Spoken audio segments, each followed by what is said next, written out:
All right. Welcome, everybody. Thanks for tuning into the webinar here today. My name is Zach Campus. I'm the sales manager at COMMERCE7. I'm joined here today with Remy, the founder of WinePulse. We've also got Caitlin Stratus on the call here today. She's our COMMERCE7's content and brand manager. She's going to be moderating the Q&A portion of the webinar. Today, Remy and I, we're going to be looking back at the year, talking about different trends, stats, and insights we found when looking at our aggregate data from 2020. Remy and I were both fortunate in that both of our businesses are in a unique position. We've both got access to a lot of great aggregate winery DTC data, and that's data that we're going to be going over today, talking about here today. So in case you're not familiar, COMMERCE7, we're a winery DTC platform. Over 420 wineries around the world use our platform to sell through all their major direct-to-consumer sales channels. The data that I talk about today, it's pulled from the aggregate data here of our clients. Remy, do you want to take a moment and introduce WinePulse? Sure. Good morning, everyone. My name is Remy Sabiani, and I am the owner of WinePulse. And as you can tell, I have an accent. And so WinePulse is a DTC reporting solution for wineries. It's fully automatic. It connects to your COMMERCE7 instance. And we have more than 70 analytics reports and mini dashboards for you to track your DTC metrics automatically. We calculate a lot of conversion rates for you. You can do customer analysis to segment your customers based on their purchase histories, their location. You can track your goals, and you can compare pretty much in real time your performance against your peers. So some of the data I'm going to show you today are coming from our clients from many regions in the US. Awesome. Thanks, Remy. In terms of what Remy and I are going to be talking about today, we're going to be looking at 2020 at a high level, right? What were the macro trends and macro stats that we saw? Then we're going to take a deeper dive and look at the club, e-commerce, and tasting room channels individually. As we go through all this data here, Remy and I, we're going to be periodically commenting our biggest takeaways from the insights we found. And at the end of the webinar here, we're going to have a Q&A. So throughout the webinar, if you've got any questions, right, put them in the chat. Caitlin's going to be monitoring those, and she'll be asking us your questions here at the end. So just to get started off here, I'm going to pass it over to Remy. He's going to take us through 2020 at a high level here.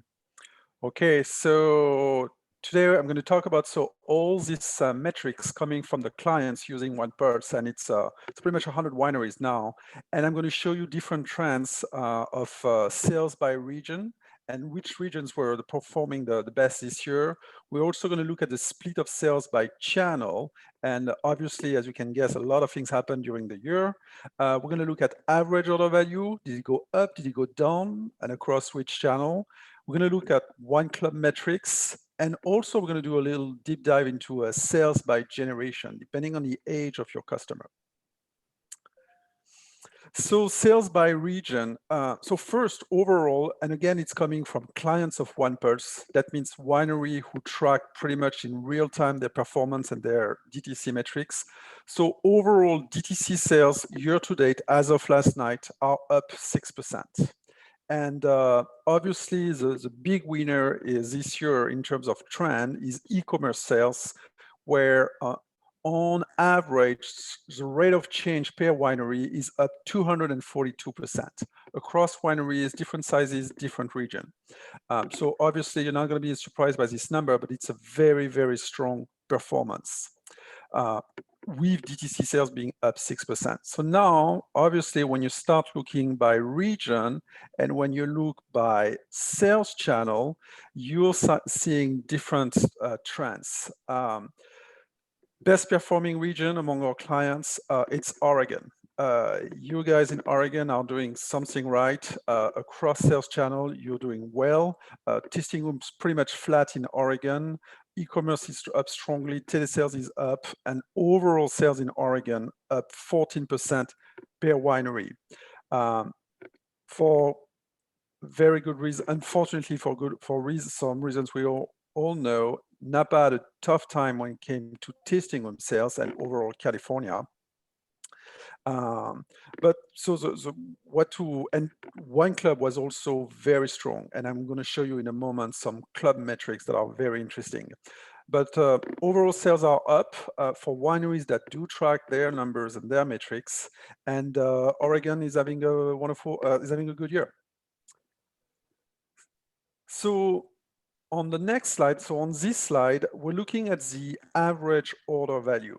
And the idea was like, okay, was there some trends among average order value? And what we see is that across sales channel, the average order value was up, okay, even at the tasting room. And I would say actually even more at the tasting room, because whoever was able to walk in tasting rooms this year was a motivated buyer.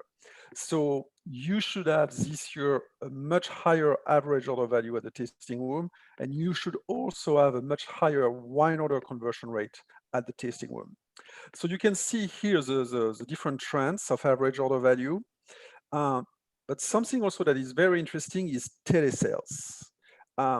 Basically, the telesales average order value is 3 times bigger on average, of course, than a tasting room average order value. So, and we're going to talk more about telesales in a moment. So very strong, and that was a discovery for me, a very strong average order value when it comes to telesales.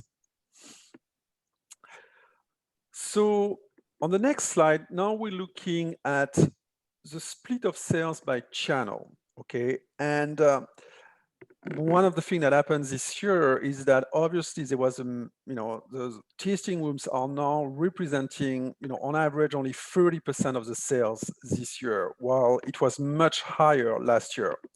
We understand why tasting room sales are lower this year. But you can see something interesting that was happening during the spring is that what we saw was basically a transfer of sales from tasting room to e-commerce. And in 2019, the combined value of tasting room and e-commerce sales were more or less 43% of DTC sales. Well, it's the same ratio when you combine both in 2020. But that being said, e-commerce sales growth has more than compensated for tasting room closure when you start looking at really dollar amount, which explains why overall DTC sales are actually higher this year for our clients. So let's have a look at the next slide. So the next slide is about wine club metrics. It was very difficult to attract first-time buyers for a lot of wineries this year. So you had to rely on your existing club members, okay? So what did we see? First, attrition is lower this year. That means there is less cancellation of active members. 26% attrition rate in 2019, only 23% in 2020. So people are staying longer in the clubs, okay? It's a good news. And it's a good news that compensates a bad news is that there is the number of new sign-up is pretty much, of new club sign-up is down 26% this year. So very difficult to attract new club sign-up, okay? So better attrition, but a lot less sign-up means that on average, active members in clubs is down 3%. So if you were able to grow your clubs this year, congratulations. If you are slightly down in terms of active members in your clubs, you're not alone. That being said, what we also notice is that there is more members asking to be on hold. It's now over 3% of overall active members that are asking to be on hold. So that is something that's a metric you're gonna have to be careful about and be sure that these on-hold members don't become canceled members when it comes to next year and before your next shipment. So overall, less club members as a fact. Now, as we were talking with Zach, we thought that maybe, and over wineries, we thought it would be interesting to see the split of sales by generation. And was there something to discover around this split of sales by generation? And not really. So basically, the big spenders, as a lot of people know, are the Gen X and the baby boomers. They represent combined, over 70% of the sales. They represent over 70% of the club members.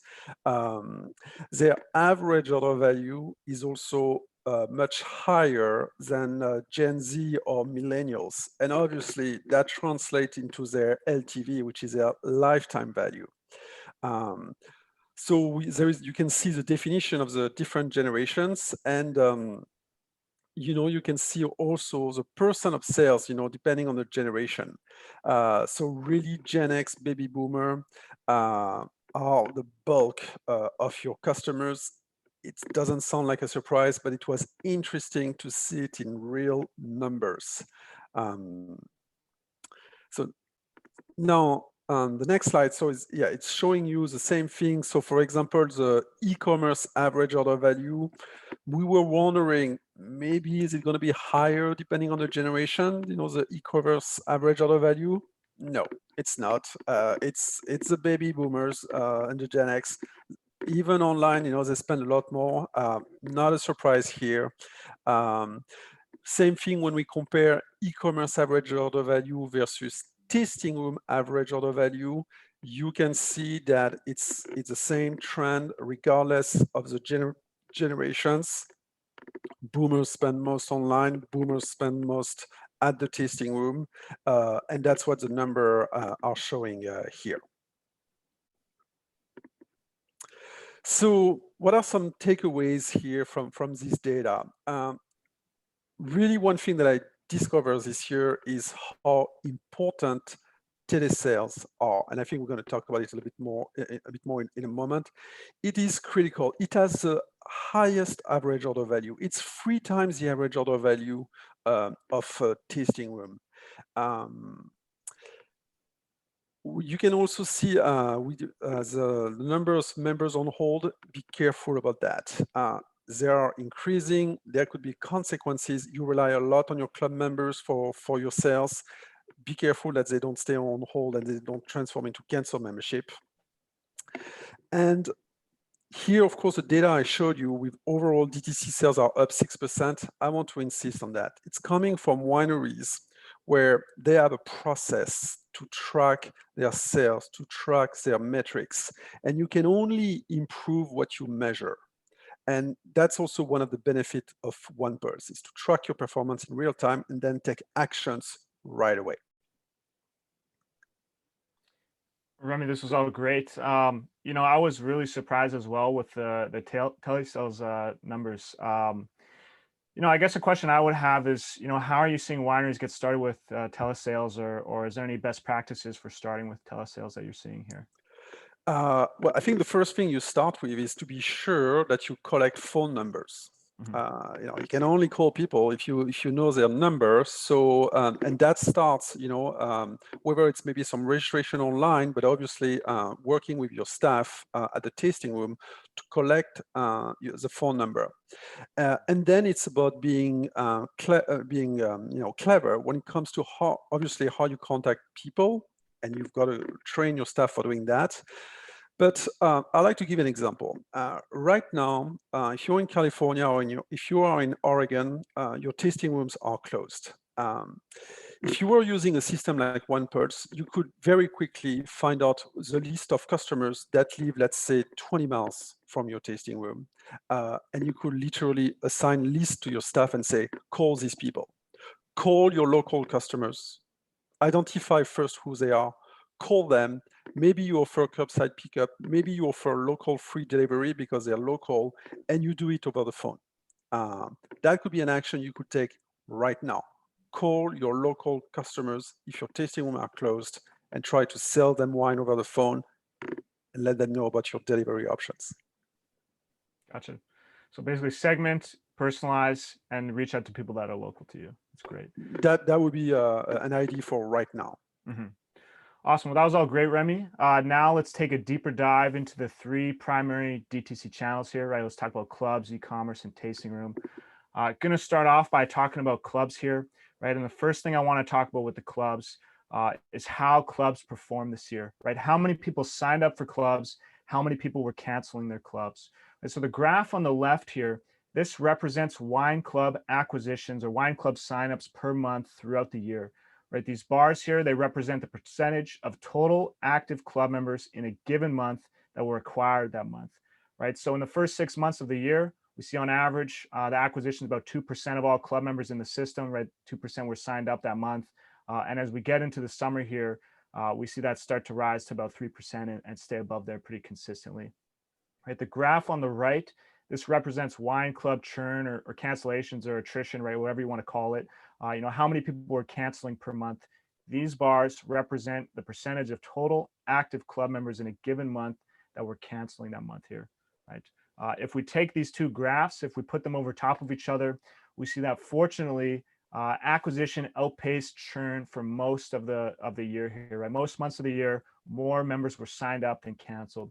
The only time it doesn't is in March, right? In March, we see here for a brief moment, churn is outpacing acquisition. In March, more club members are canceling than signing up here, right? So that's how clubs are performing. Let's talk about how wineries are structuring their clubs, right? Today, 74% of clubs on COMMERCE7 are user choice. And so this is pretty interesting, right? 10 years ago, user choice was really not the norm. Nobody was really doing user choice. So, what changed there, right? What caused this transition where now we see the majority of wine clubs structured as user choice?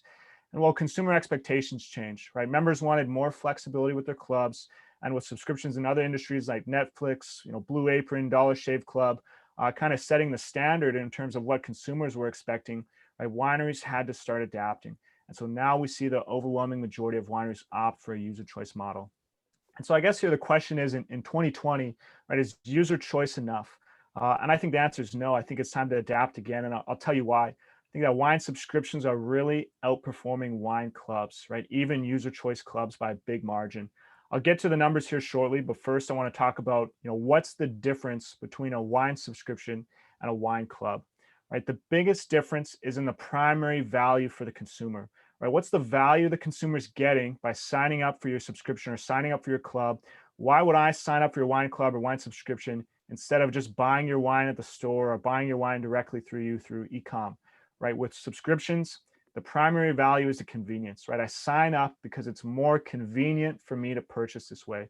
With wine clubs, the primary value is the benefits, right? The member perks, free tastings, right? Invitations to private events, exclusive access to wines here. That's why I'm signing up for the wine club, is the perks there. And so I know some of you are probably thinking that, what about user choice? Isn't user choice convenient? Isn't user choice have a lot of flexibility?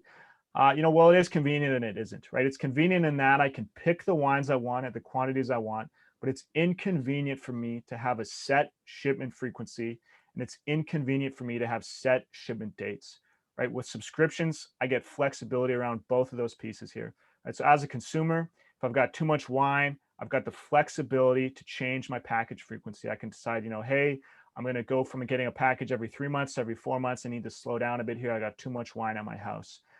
You have the flexibility around shipment dates as well, right? If I've got a shipment coming on January 15th and I've got a party on January 9th, I now have the flexibility to change my shipment date there, make sure it arrives on time for that party there. A lot more convenient for me as a consumer here. All right, so I mentioned that we see wine subscriptions outperforming wine clubs. Wine subscriptions are doing really well right now. In March this year, Wink announced they saw a 578% increase in subscription signups. So this is the same month where wine clubs are struggling the most, right? While wine clubs are struggling, churn is outpacing acquisition. We see wine subscription Wink see huge growth here in their signups. Wine subscriptions are fairly new on COMMERCE7. This year, we don't have a ton of data around how they're performing for our clients, but we do know that 19% of our clients are trying them out, and about 2% of members on COMMERCE7 belong to subscriptions. So we've got some big wineries at the moment as well that are planning to transition from wine clubs to wine subscriptions. So we're definitely going to have a lot of great data around this in the coming months here, and definitely by the next year here. One of the reasons why we're so optimistic on subscriptions here at COMMERCE7 is because we know that more flexibility offered by a wine club equals more revenue for the winery. Right? If we talk about flexibility, 28% of members on COMMERCE7 will edit a package if they're given the opportunity, And as a winery, you should want that number as high as possible. Because what we see is on average, when a package is edited, the order value of that package increases on average by 20%, right? When members customize their shipments, on average, the order value of that shipment goes up 20% here, right? So it's driving revenue for the winery. The stat isn't much of a surprise to us at COMMERCE7. We've known for a while that edited packages grow order value, which is why we've taken some steps this year to implement new features based around encouraging members to edit their packages. What I'm referring to is our 2-day and 2-week club emails, right? For those of you who are not familiar, on COMMERCE7, we automatically email your club members 2 days and 2 weeks before the package ships. We send them a generic email that says basically, hey, here's what's coming in your next shipment. Here's a card on file that's being charged. Here's the ship to address, right? If you want to make any changes, here's how you can do that.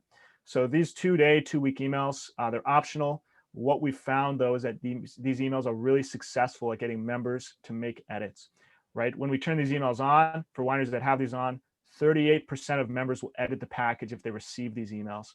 Only 25% of members will edit a package if they don't, right? So what we're saying is, keep these emails on. It's causing more people to edit the package, which increases the order value, which is driving your revenue here.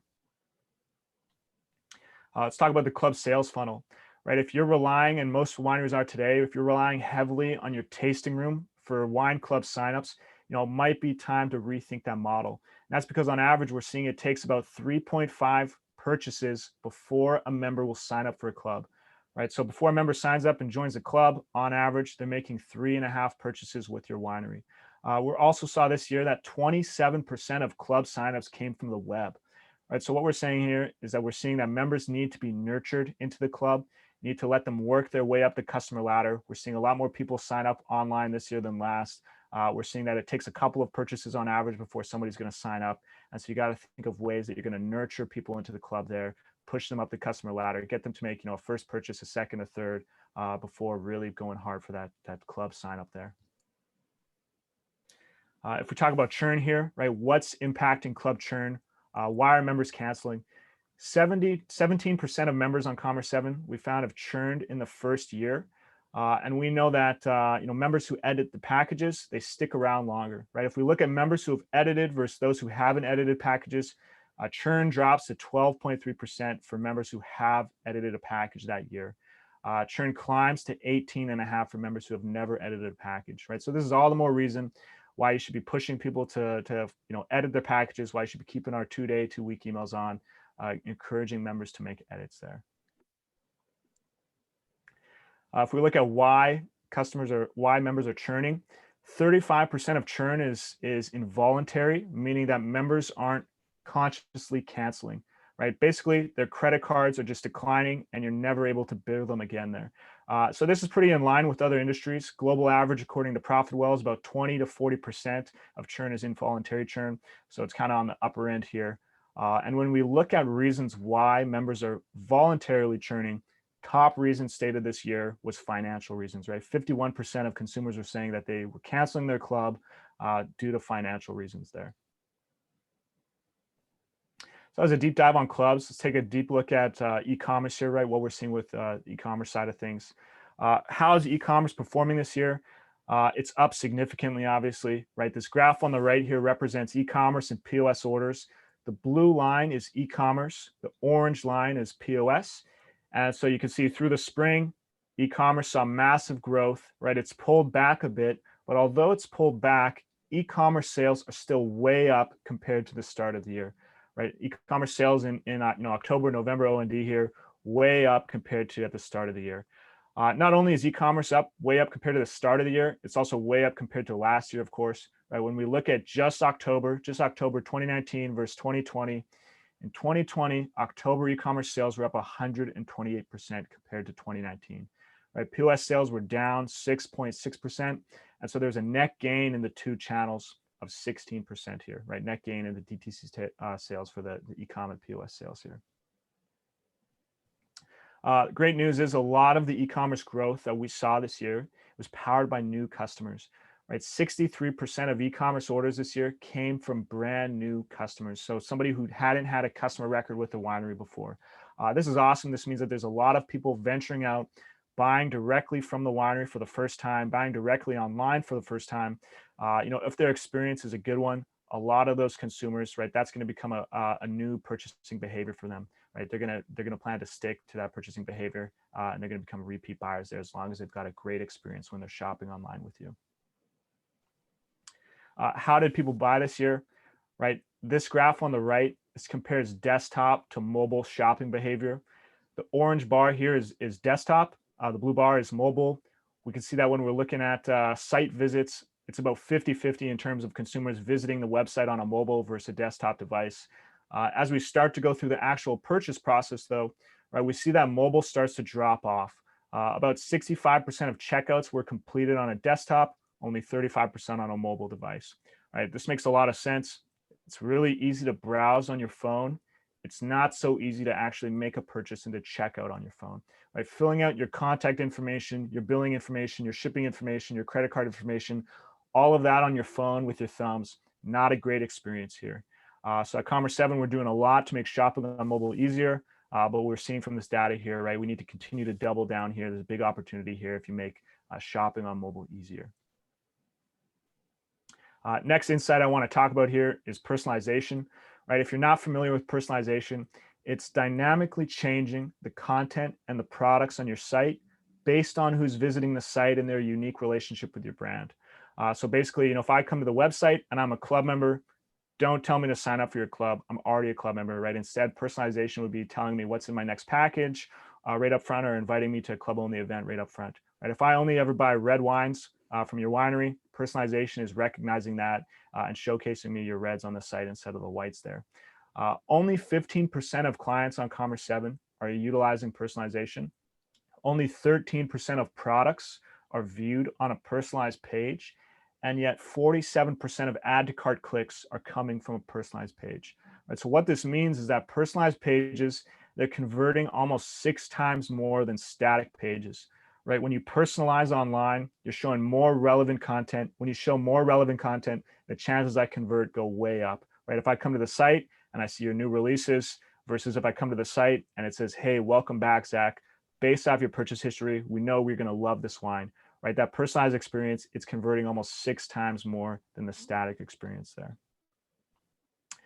Final e-commerce insight. This one I would consider to be one of my favorites, is we found how email capture rate in the tasting room correlates with e-commerce sales. Right? It's so important to capture emails in the tasting room because it gives you the opportunity to remarket to your visitors after they've gone home. Right? I go to your tasting room, I have a great time, you capture my email, I go back home, maybe across the country, maybe to a different state, and now you can remarket to me. You can turn me into a repeat buyer. You get the second sale, push me to buy online, get the third sale, turn me into a club member, right? We looked at all of our wineries and we found the top 10 wineries in terms of email capture rate, right? Which 10 wineries are getting the most emails in the tasting room relative to orders in the tasting room? We found that the top 10 wineries, for every dollar that they were selling in the tasting room, they were selling 78 cents online. Right, we looked at the bottom 10 wineries on our platform in terms of email capture rate, right? Bottom 10 wineries that weren't capturing a lot of emails, and we found that they only sold 15 cents online for every dollar in the tasting room, right? So huge difference here. The wineries who were capturing more emails in the tasting room, they're getting a lot more e-commerce sales relative to their tasting room sales here. So super important to capture emails in the tasting room here. And in terms of tasting room insights, what did we find looking at the tasting room? Despite the importance of capturing emails in the tasting room, only 34% of tasting room orders had an email attached to them. Right? So what this means is that wineries on our platform, they're missing out on a big opportunity here. They're missing out on the opportunity to remarket to 66% of their visitors. Right? So important, someone comes in, you spend so much time and money and effort on making sure they have a great experience. Really important to get the email so you can capitalize on that. And leverage that and push them up the customer ladder once they've gone home. In terms of tasting room insights, right? How are people paying in the tasting room? 50% of orders this year were paid by EMV. A massive 38% were paid with a card on file, right? So these are club members or people who purchased online, coming in. You've got their card on file. They're paying with the card on file. They never have to pull out their credit card when they're in the tasting room. It's just a really seamless experience for them there. 9% paid by an external payment device, right? So a chip reader essentially that's not integrated with COMMERCE7, and 3% here we're paying by cash. Final insight here, 34% of tasting room orders were designated to a club member, right? So 34% of the orders created in the tasting room, they were associated with a club member there. So, club members are driving a lot of the tasting room sales here. So in terms of the biggest takeaways for myself here from today, right? First one, subscriptions are outperforming clubs. It might be time to rethink wine clubs, right? It might be time to think if the model needs to pivot, of how they can become more convenient, how they can become more curated. There's a lot that we can learn looking at other subscription services inside and outside of the industry here, right? Second, personalization is key to growing e-commerce sales. If you want to grow your e-commerce sales, you got to be personalizing. You got to be dynamically changing the content and the products on your site based off who's visiting, treating each visitor as an individual, showing them relevant content for them. We find that increases retention, that increases conversion significantly here. Final big takeaway, right? Capturing more emails in the tasting room leads to more e-commerce sales, right? It's so important to get the email in the tasting room. We see it's got a huge correlation with e-commerce sales. The more emails you get, the more people you're remarketing to, the more people you're getting a second sale, a third sale, or a club sign up after they've left and gone home here. Hey, Zach, can I ask you a question about personalization? Definitely, yeah. How does it work? Is it based on the SKUs that a customer has purchased in the past, or what's the engine behind that? Yeah, that's a great question. So there's two types of personalization on COMMERCE7. So first, there's our personalized collections. And so personalized collection is basically a collection of products that's going to dynamically change based off who's viewing it, right? So if I've only bought reds, I come to the site, I see that personalized collection. I'm just seeing the red wines, right? Based off my purchase history, wines that are similar to what I've purchased in the past, right? If you only buy whites, you come to the site, that's all you see there. So with COMMERCE7, the way this actually works, with COMMERCE7, we're very strict with our data structure. We don't allow wineries to create their own appellations. We don't allow wineries to create their own varietals. And the reason is because that's what we're using to power the personalization engine here, right? We're looking across all of our customers and saying that, hey, customers who buy from this products with this varietal or this appellation, they also purchase products from this varietal or this appellation. And we're using that to kind of power some of that logic there. Second thing we've got is the personalization engine, which is a little more in depth. It's basically, it allows you to show different content to different visitors on the site based off preset criteria. You set up the criteria in advance. So you say, anytime somebody's a club member and they come to the site, or they belong to this club, or we've put them in this segment, or they're a repeat buyer, or they bought this SKU, or whatever the criteria is, we're going to show them this content, right? So they come to the site, they're a club member, we're going to show them the next club package, we're going to show them the content, inviting them to the next club event. They come to the site, they're a repeat buyer, but not a club member, we're going to push them hard to sign up for the club there. Cool. Any other questions, Remy? I think there's many questions around subscription and the idea. What's the key difference between a regular club and a subscription club? Yeah, so big, there's two big differences there, right? The first, what I touched on earlier, is the primary value, right? Why will someone sign up for a subscription over a wine club? Primary value for the subscription is the convenience, right? I sign up for the subscription because it's more convenient for me to purchase. I sign up for or I subscribe to Amazon, subscribe and save, because it's a more convenient way for me to purchase than buying, one-off orders. I subscribe to a wine subscription because it's more convenient for me to purchase wine that way through that route, as opposed to one-off e-com orders. And it's more convenient because I have full control over everything. I have full control over not only the products I'm getting, the quantity of the products I'm getting, I also have full control over the package frequency and the actual individual shipment dates, right? So it's the most convenient experience for me as a consumer, more convenient than going to the store and getting wine, more convenient than making one-off e-com orders. Second big difference is curation, right? Wine subscriptions are curated as opposed to wine clubs, which start with a default package that members can then edit, right? So with a wine subscription, I'm getting a unique package every time based off of my personal preferences, based off what I specifically like. With a wine club, I'm starting with a default package, and then I can edit it from there. One thing I wanted to jump on personalization is that it's the same idea with customer segmentation. When you create some marketing campaigns and you want to really target a specific subset of customers, one thing that some wineries do is that they analyze, who has purchased in the past specific SKUs. Okay, and so if you have a customer that last year bought, several bottles of Chardonnay, and 2 years ago they did the same thing, well, is a perfect candidate for a targeted campaign. When you release your new Chardonnay or your new Cab or whatever, you could segment your customer, analyze their purchase history, and then target them, through an email campaign or phone campaign, saying, "Hey, we are just releasing our new vintage." So that's the same idea of personalizing on one side directly on the website, or with your marketing campaign, analyzing your customers and create targeted campaign with a specific relevant message for a specific group of customers. Exactly. Yeah, it's segmenting and showing those segments relevant content. Whether that's through the email, whether that's through the website, right, through all the channels there. Okay. Making sure that each individual consumer is getting the content that's relevant for them, because when they get the content that's relevant for them, conversion rates go Absolutely. up on emails, open rates go up, unsubscribes go down, right? Basically all your key metrics go in the right average direction. order value goes up as well. Exactly. Yeah. Awesome. So I want to, before we get to the Q&A here, I just want to close with one thing, right? I know that there were a lot of challenges faced in the industry this year. Looking at our data, though, we see that there's a lot of opportunity, right? E-commerce is way up. There's a ton of people that are buying online for the first time. There's a ton of people that are buying direct for the first time. For a lot of people, this purchasing behavior is going to stick, right? But in order to capitalize on this opportunity, you really need to focus on customer experience.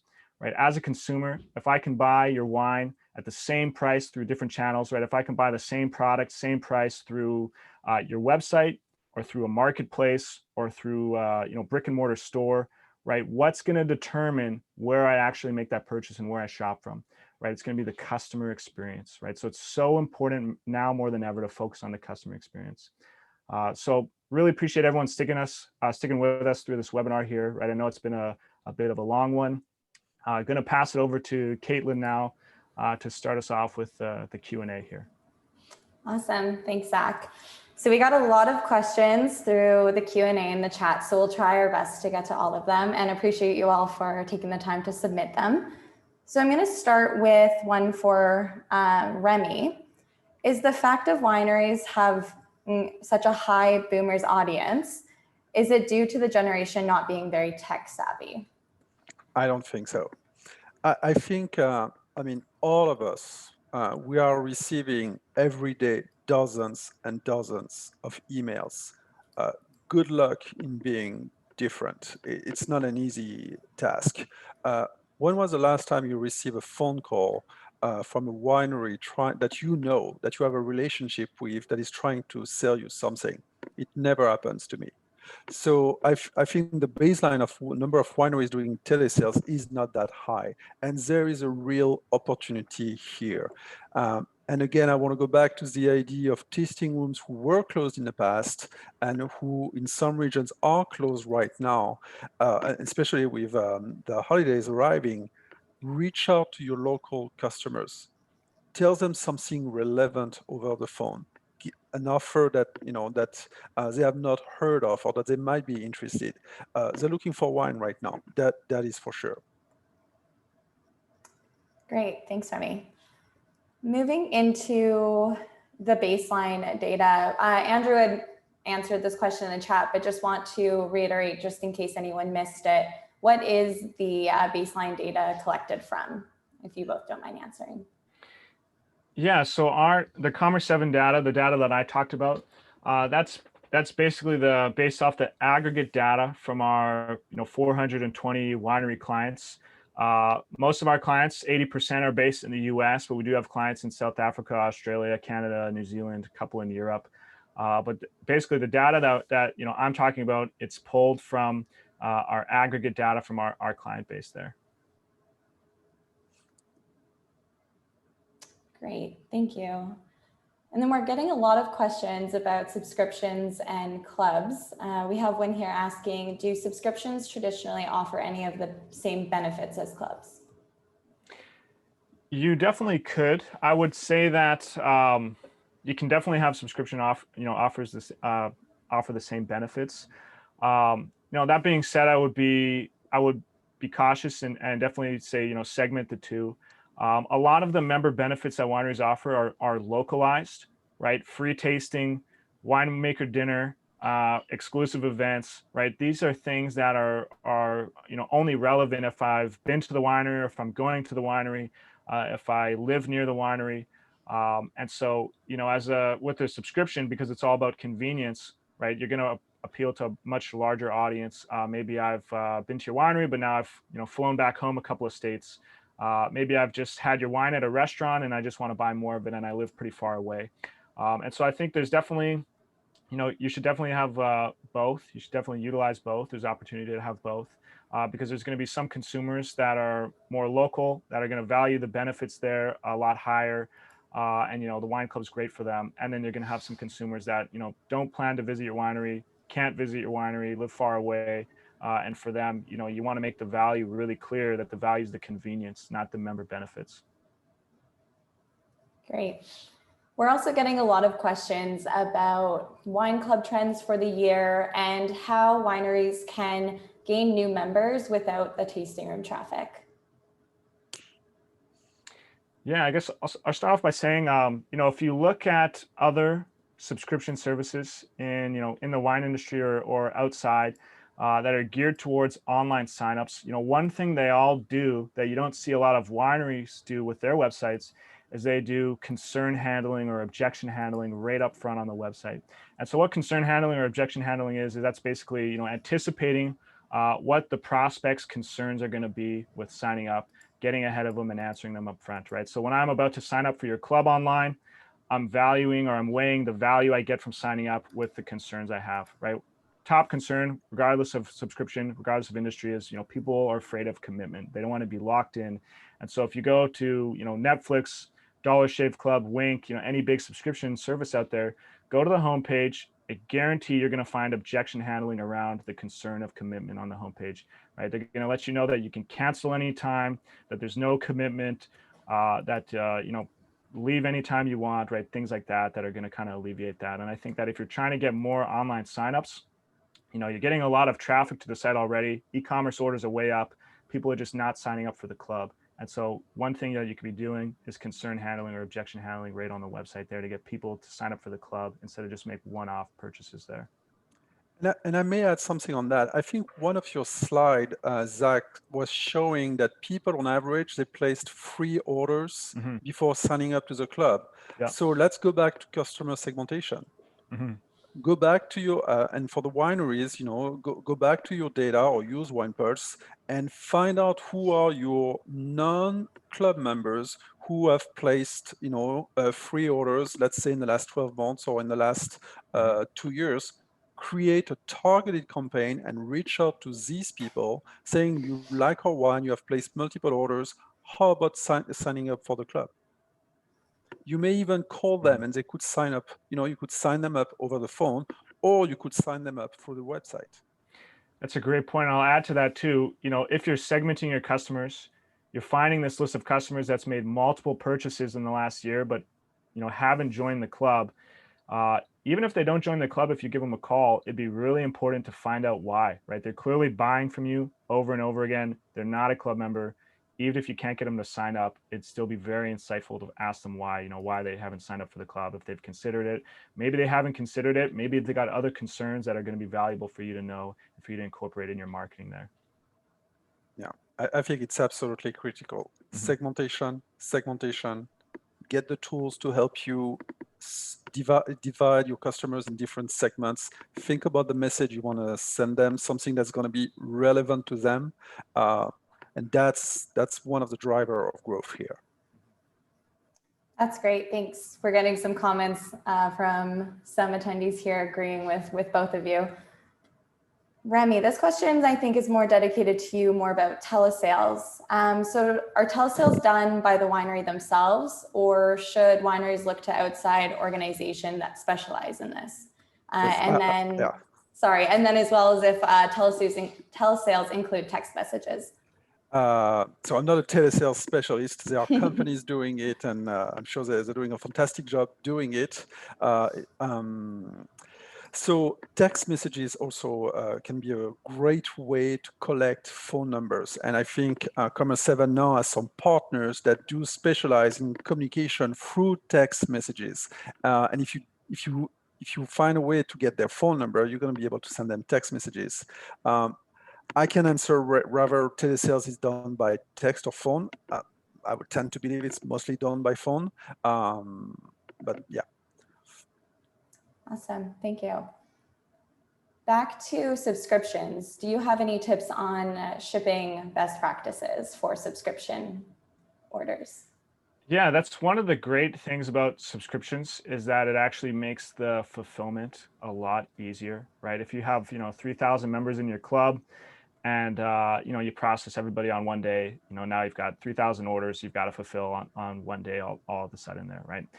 With subscriptions, I should have mentioned that subscriptions are, the way they're set up typically is that it's a rolling date, right? So when the day you subscribe, that becomes your process date. And so basically what happens is instead of processing everyone on the same date, it's spread out across a period, right? So if you're, if you do 4 packages a year, instead of having 4 dates of the year where you process all the orders and you have to fulfill them all at the same time, right now we're going to have all of those orders spread out between the 3-month period there. So in terms of best practices, I'd say just treat it like e-commerce, treat it like an e-commerce order there. Pick and pack as they come in, of course. In terms of shipping, because it's all about the convenience, you want to keep the shipping charge as low as possible. Shipping charges are the #1 reason why a consumer abandons their cart. So definitely, eat the cost of shipping when you can, incorporate it into the products. If you can't, just eat the cost. Definitely keep shipping as cheap as possible there. Great. The next question I have is around e-commerce strategies. What did you find were the most effective e-commerce strategies throughout 2020? Yeah, I guess I'll start on this one. I'd say, first, we don't have a lot of insight into how people are marketing and what's working well with the marketing. I have in the past reached out to some of the wineries that are performing the best on our platform to see what they're doing. Reached out to a couple of partners that are doing really great things as well. And I think that in terms of e-commerce best practices, it all just comes down to, like Remy said, right? Segmentation. People are often scared to spam their customer base with emails. But if you're segmenting your list really well, if you're segmenting your emails really well, you're only sending people relevant content. That fear gets alleviated a lot there. So definitely, segment your lists as you're marketing to them. Make sure that you have personalization on your website. Make sure that it's fast and easy to purchase on your website. Great. Anything to add? And maybe also it's this idea that you need to go against the grain. Sometimes there is a huge push to go digital. Of course it's critical. Well, again, call people. That's a good old way. Same thing. When was the last time you received something relevant in the mail from a winery? It's not very often. So maybe against thinking email is critical, obviously. Think about something that you can send in the mail, like a gift card or a note, something that's going to make you look different, which is right now one of the biggest challenge. As with the digital world, everything has been flattened. It nearly doesn't matter where you're located in the US. Next thing you know, Napa is competing with Texas for wine. So you've got to be different. You've got to talk to your customers in a different way and go sometimes against the grain. Awesome. That's great, Remy. Thank you. And then we just have a few more questions here. I know we're cutting it close to time here as well. We're getting asked if we're going to be sending the recording. So not to worry, we will be sending the recording shortly after the webinar. So keep your eye out for that. And then another question we have is, what third-party tools or integrations are popular with small, medium, and large wineries? WinePulse, of course. Yeah. No, WinePulse is a pretty popular integration on our platform. Lots of people use the MailChimp integrations that we have. QuickBooks is another one that's pretty common. everybody uses a fulfillment integration to reach, wine shipping or whatever fulfillment house they're using. So, lots of integrations out there around marketing, reporting, accounting, and fulfillment. Great. Sorry, just going through the questions here. And sorry, what would be the best piece of advice you could give to a winery that's wanting to start using personalization? Yeah, I would say, it can be intimidating to think about, getting started with it. It doesn't have to be. What I'd say is, start slow, start with a crawl, walk, run approach. First thing I would start with is let's segment and let's personalize based off of the customer ladder, right? So I have 4 different pieces of content that you show. Have one for people that have never made a purchase, one for people who have made one purchase, one for people who have made more than one purchase, and then one for club members, right? So that's a good way to go about it in terms of the customer ladder. Let's just start off with just 4 different pieces of content, maybe on the homepage or maybe, somewhere else on the site. And the content's going to be geared towards where visitors are in terms of the customer ladder. Great. And is personalization driven by cookies or is it driven by logging in? It's both. So we have a cookie-based login at COMMERCE7. So if a customer has logged in before or made a purchase and created an account before, when they come back to the site, if they're on the same device and they haven't cleared their cache or cleared their cookies, they're going to automatically be logged in when they return. So their experience is personalized immediately. They don't have to enter, username and password in order to get that personalized experience. They just get it right out of the gate there because we have the cookie-based login. Great. And then just one last question here popped up in the chat. Do subscription members get the same auto emails used prior to shipments that club members get? They do, yes. Awesome. I think that's it for the questions. I apologize if I missed any through the chat. We had quite a lot submitted, but if we did miss any of your questions, we'll be happy to follow up. We are sending the recording. And we also just released our annual data book today. So you will also be receiving a copy of that. I know Andrew had posted it in the chat, but we will be emailing that to you as well. So look out for that. And thank you all for submitting your questions. Thanks everybody for taking the time to join the webinar here today. Thank you very much, everyone.